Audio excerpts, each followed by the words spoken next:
Bienvenidos a un nuevo capítulo de Criterio Prompt.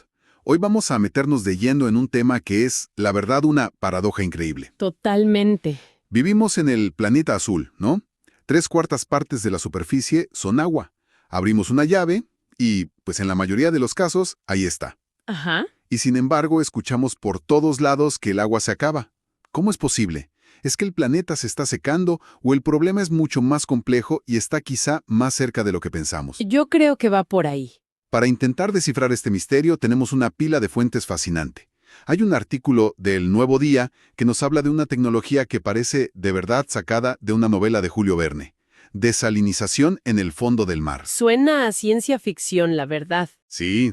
También un análisis muy a fondo de la revista H2O Gestión del Agua que nos pinta el panorama que es de verdad monumental de los retos del agua en México. Un caso de estudio importantísimo. Luego, un artículo académico de Dialnet que eleva la mira y nos ayuda a entender la crisis a nivel global. Y para terminar, algo que nos toca una fibra muy sensible. Un resumen de una conferencia de CARE Perú sobre el derretimiento de los glaciares andinos. Un tema urgente. Nuestra misión hoy es usar estas pistas para responder una pregunta clave. ¿La crisis del agua es un problema de escasez real, de que no hay suficiente, o es más bien una crisis de cómo la gestionamos? O sea, de cómo la repartimos y sobre todo, cómo la pensamos. Exacto. Vamos a explorar las soluciones que se proponen, desde las más tecnológicas hasta las más humanas y, a veces, las más polémicas. Bueno, para arrancar, creo que hay que ponerle números a la ansiedad. Sí, para dimensionar el problema. En la entrevista que le hacen a Fernando González Villarreal en la revista H2O, suelta un dato que de verdad te deja frío. Dice que hoy, ahora mismo, una tercera parte de la población del mundo ya vive en zonas de estrés hídrico. Una tercera parte. Ya es muchísimo. Pero lo que me impactó es la proyección. Para dentro de unos 20 años, esa cifra podría saltar a 3.500 millones de personas. Es casi la mitad de la población que se proyecta para entonces. Es una locura. Es una locura. Y es que el término estrés hídrico suena un poco técnico, pero la definición que da el señor González Villarreal es brutalmente simple y clara. A ver. No es que no haya ni una gota de agua, es el punto en el que cualquier cosa nueva que quieras hacer, no sé, poner un campo de cultivo, abrir una fábrica, construir una nueva colonia. Te obliga a quitarle el agua a alguien que ya la estaba usando. Exacto. Es un juego de suma cero. Claro. Y eso desata dos demonios de inmediato: el conflicto social y la contaminación. Obviamente. Cuando el agua no alcanza, la gente empieza a pelear por ella.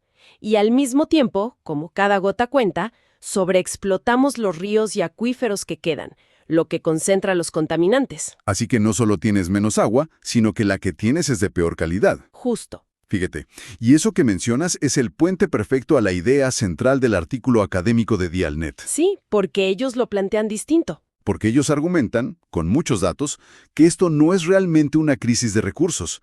El volumen total de agua en el planeta no ha cambiado drásticamente. Lo que tenemos, dicen ellos, es una crisis de gobernanza. Esa es la palabra clave: gobernanza. La vamos a escuchar mucho hoy. ¿Pero qué es exactamente? Es que la gobernanza se refiere a quién toma las decisiones sobre el agua, cómo las toma y para quién. Ah, ok. El agua existe, pero el problema es que llueve a cántaros en la selva donde vive poca gente y casi nada en el desierto donde se están construyendo ciudades gigantes. El problema es que no está donde la necesitamos, cuando la necesitamos.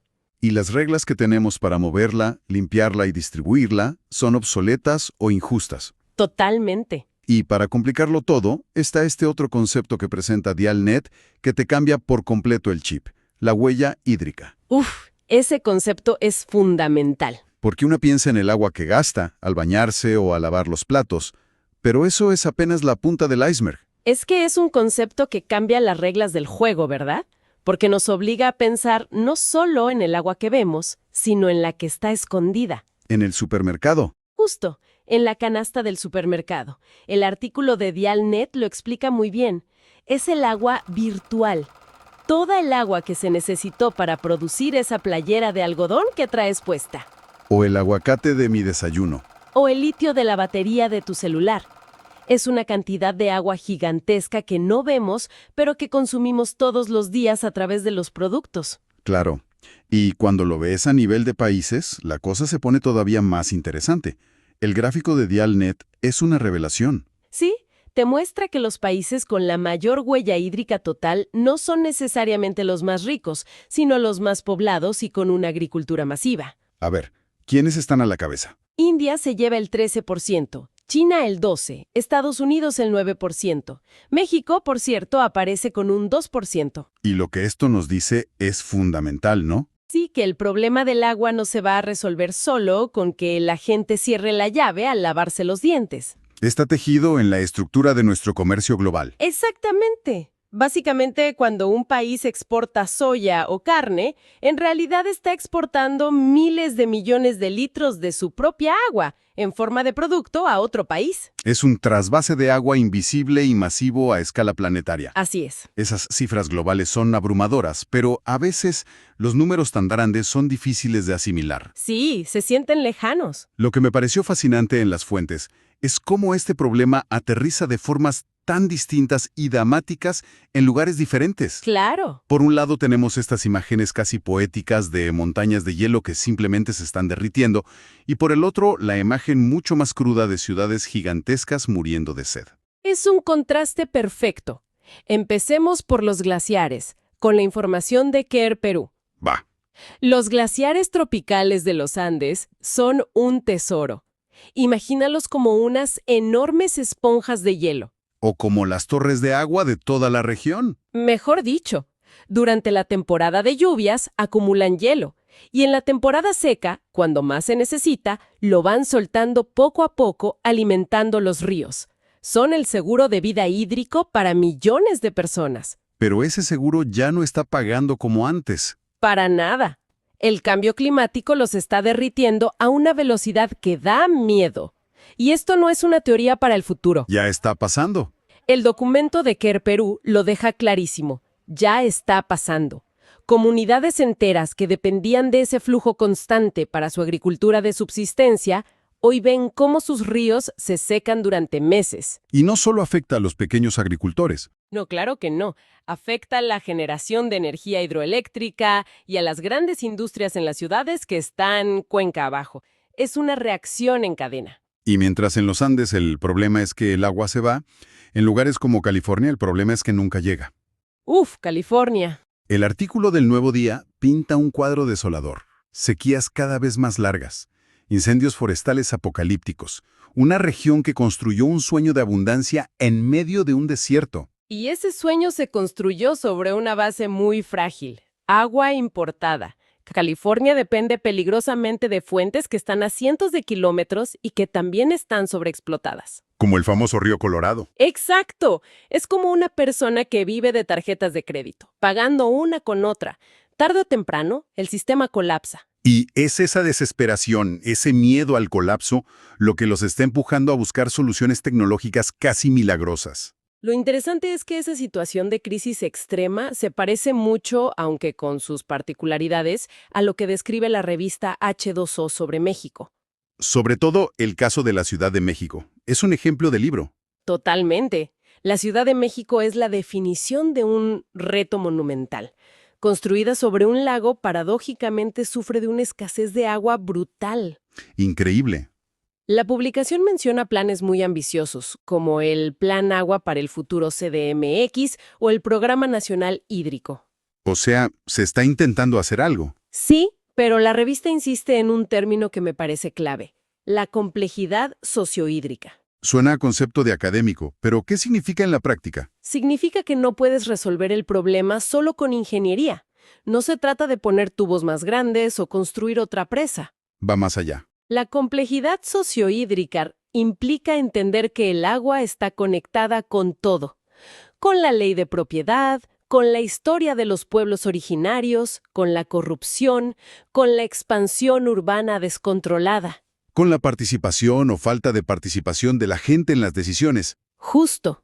Resolverlo requiere tocar todos esos cables de alta tensión a la vez. Y es justo en ese caldo de cultivo, en esa desesperación por encontrar una salida, donde surge esta idea que presenta el Nuevo Día y que la verdad me voló la cabeza. Plantas desalinizadoras submarinas. Sí, suena increíble, ¿eh? O sea, ¿cómo? Para entender por qué es tan disruptiva la idea, primero hay que entender por qué la desalinización tradicional es tan problemática. Ok, ¿cuáles son los peros? El artículo lo expone sin rodeos. El primer gran pero es la energía. Es un proceso increíblemente voraz. Para que nos demos una idea, se calcula que la huella de carbono de todas las plantas desalinizadoras del mundo ya es comparable a la de toda la industria de la aviación. Eso es una locura. Está resolviendo un problema creando otro igual de grande. Exacto. Y el segundo problema es el ambiental.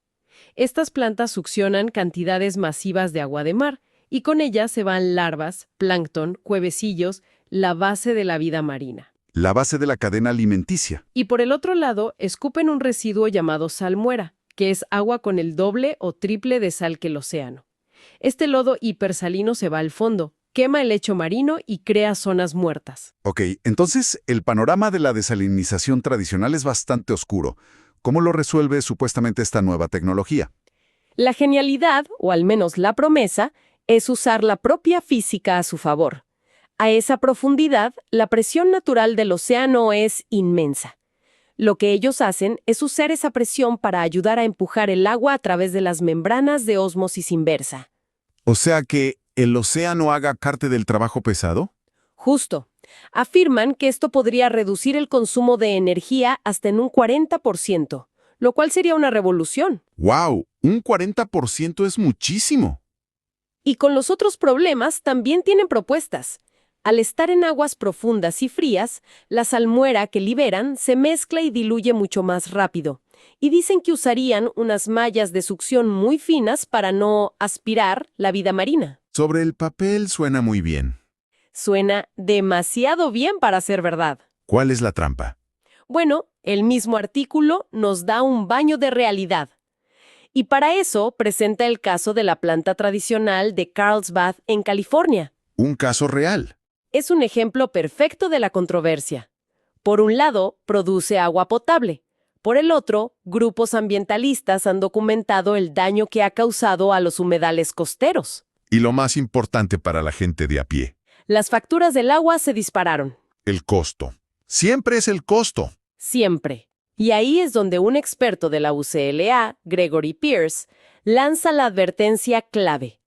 Dice que estas nuevas tecnologías submarinas se ven prometedoras en el PowerPoint, pero que la verdadera prueba es el costo real de construcción, operación y mantenimiento. Y suelta una frase lapidaria. Casi siempre es mucho más alto de lo que se proyecta. El riesgo es invertir miles de millones en una solución que luego sea impagable para la población. Lo que nos lleva a una pregunta de fondo. ¿Estamos apostando todo al caballo tecnológico correcto?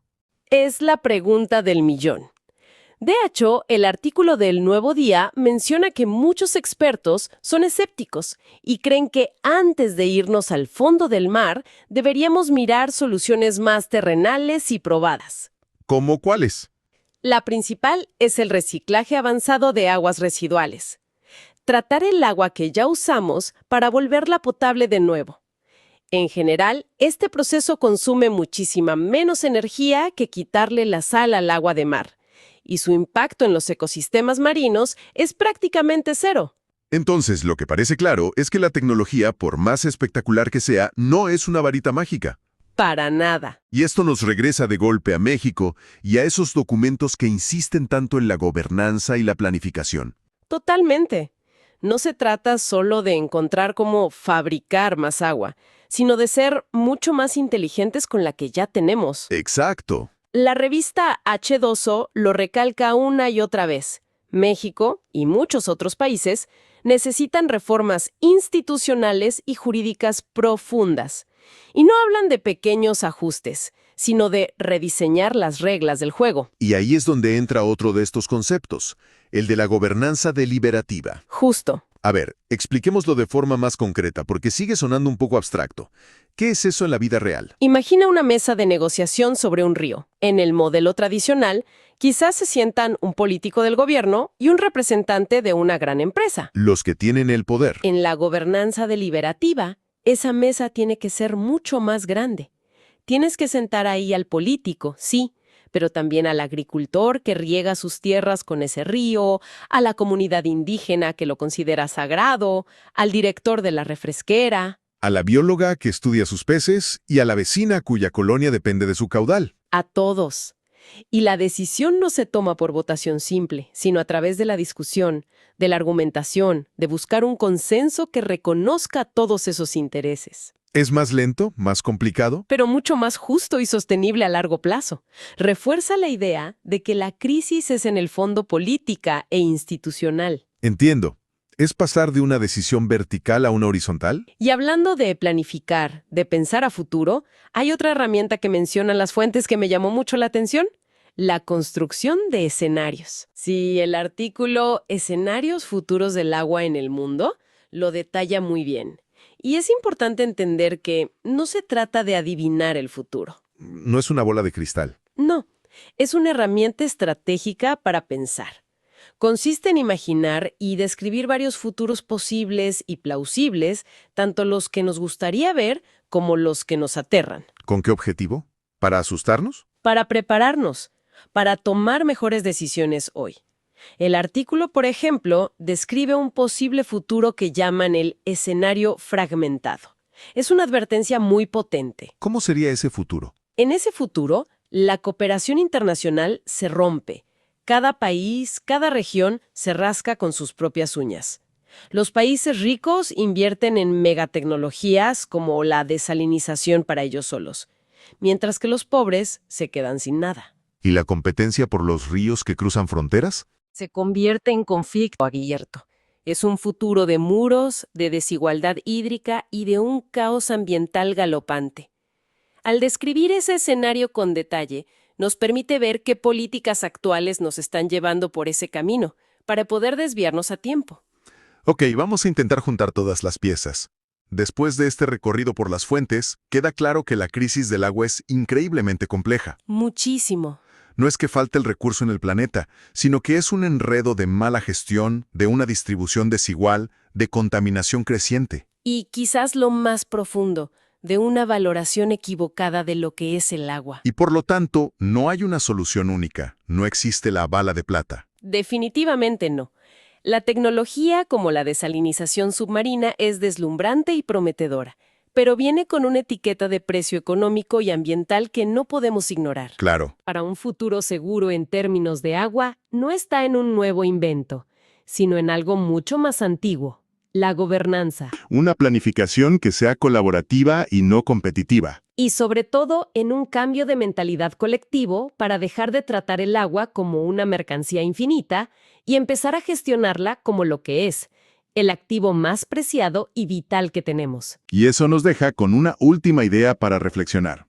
Una pregunta que surge al conectar el concepto de la huella hídrica con todo lo demás. A ver, Si gran parte del agua que consumimos está oculta en los productos que viajan por el mundo, en el comercio global, la pregunta es, ¿y si nuestro enfoque está equivocado? ¿en qué sentido? Deberíamos obsesionarnos menos con la carrera tecnológica por producir más agua y empezar a pensar más en el desafío, mucho más complejo, de rediseñar nuestras economías, nuestros sistemas alimentarios y nuestras cadenas de suministro para que sean, desde su origen, fundamentalmente menos sedientas.